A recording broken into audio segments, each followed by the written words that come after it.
కార్తీక పురాణం 6వ అధ్యాయం దీపదాన మహత్యము.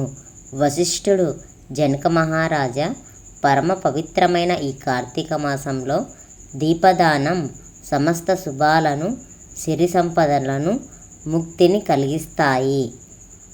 ఈ నెల రోజులు శ్రీ మహావిష్ణువును ఆరాధించే వారికి అశ్వమేధ యాగం చేసిన ఫలితం లభిస్తుంది. పత్తితో ఒత్తిని చేసి ప్రమిదిలో ఉంచి దానిలో ఆవు నేతిని గాని, నువ్వుల నూనె గాని, కడకు ఆముదాన్ని గాని వేసి దేవాలయంలో దీపారాధన చేసి దానిని దక్షిణ తాంబూలాలతో బ్రాహ్మణులకు దానం ఇవ్వడం శుభం, పుణ్యప్రదం.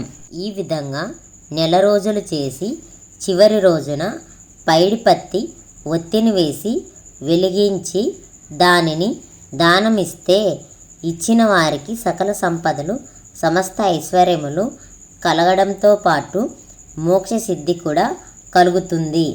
దీనికి సంబంధించిన ఒక వితంతువు భర్త లేని స్త్రీ గాథను చెబుతాను విను.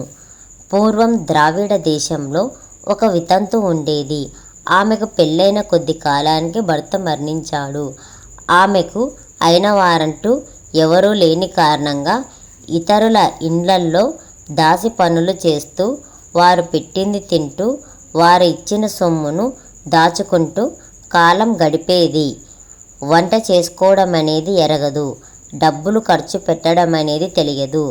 ఎవరు ఏమి పెట్టకపోతే పస్తులుండేది. కానీ తన దగ్గరున్న డబ్బు ఖర్చు పెట్టి వస్తువులు కొనుక్కొని చేసుకోవడమో, కొనుక్కొని తినడమో చేసేది కాదు. పూచిక పుల్ల కూడా ఖర్చు చేయని పరమ పిసినారి. ఆమె తన దగ్గరున్న ధనాన్ని వడ్డీకి తిప్పుతుండేది. పూజా పునస్కారాలు చేయడమంటే అసలే తెలియదు.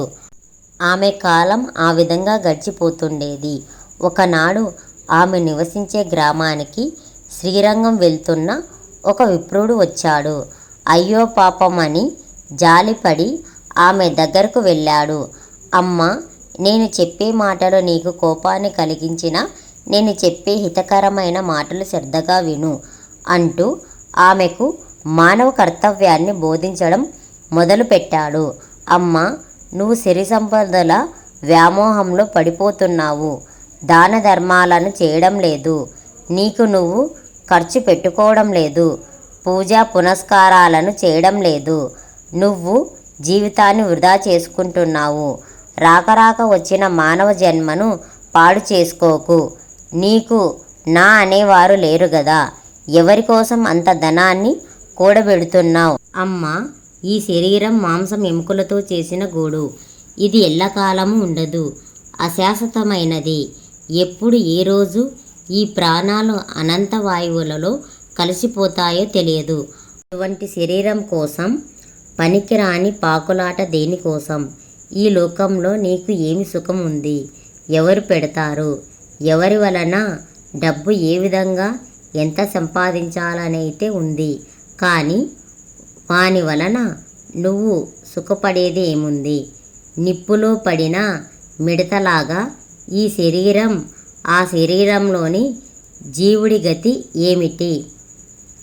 ఈ శరీరంతో చేసిన పనుల వలన వచ్చే ఫలితాలుగా అనేక జన్మలు ఎత్తడం, ప్రతి జన్మలోనూ జీవిత పోరాటం. జీవికి అదేనా లక్ష్యం? అజ్ఞానం తెలుసుకోకపోవడం. అనేక చిమ్మ చీకటిలో పడి జీవితాన్ని నిష్ప్రయోజనం చేసుకుంటున్నావు. కూడబెట్టిన సొమ్ముతో దాన ధర్మాలు చెయ్యి. నీ వరకు నువ్వు అనుభవించు. భగవంతుని ఆరాధించు. అతడి సేవలో కాలం గడుపు. నిరంతరం భగవంతుని ధ్యానిస్తూ తరించు.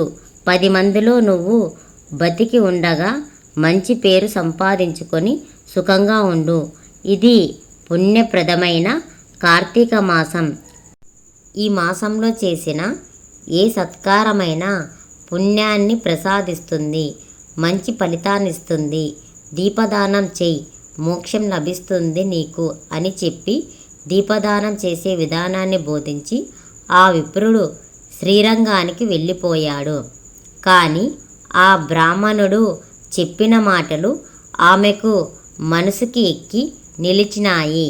నిజమే, నేను ఎవరికోసం కూడబెడుతున్నాను, ఎందుకింత తాపత్రయం పడుతున్నాను, ఎందుకోసం పరమలోభిని అన్న చెడ్డ పేరు తెచ్చుకోవడం అని పరిపరి విధాల బ్రాహ్మణుడు చెప్పిన దానిని మాటిమాటికి తలుచుకుంటూ ఆలోచిస్తోంది. ఒక నిర్ణయానికి వచ్చి సంపాదించిన ధనంతో దాన ధర్మాలు చేసింది. భగవంతుణ్ణి ఆరాధించింది. బ్రాహ్మణ్ణి మాటలు యందు నమ్మకముంచి అతడు చెప్పినట్టుగా కార్తీక మాసం నెల రోజులు ఒక బ్రాహ్మణునికి పిండితో చేసిన ప్రమిదలో దీపదానం చేసింది. కార్తీక పురాణం విన్నది. అలా కాలం గడుపుతూ చివరకు శరీరాన్ని వదిలి కైలాసాన్ని పొందింది అన్నాడు. లోభగుణం నరకానికి దారి చూపిస్తుంది. మనం సంపాదించిన ధనాన్ని మనం అనుభవిస్తూ దాన ధర్మాలు చేస్తూ అవసరానికి ఉంచుకోవాలి తప్ప కేవలం కూడబెట్టడం కూడని పని. అలా చేస్తే చివరకు రాజుల పాలవడము, దొంగలు ఎత్తుకుపోవడము జరుగుతుంది. అలా కాక సంపాదించిన దానిని సద్వినియోగం చేసుకోవాలని ఈ వితంతు కథ మనకు తెలియజేస్తున్నది. దానం భోగో నశస్త్రీ శ్రీగతయే భవంతి వితస్య అనే శ్లోకాన్ని జ్ఞాపకం చేస్తున్నది వితంతు జీవితం. 6వ పారాయణం సమాప్తం.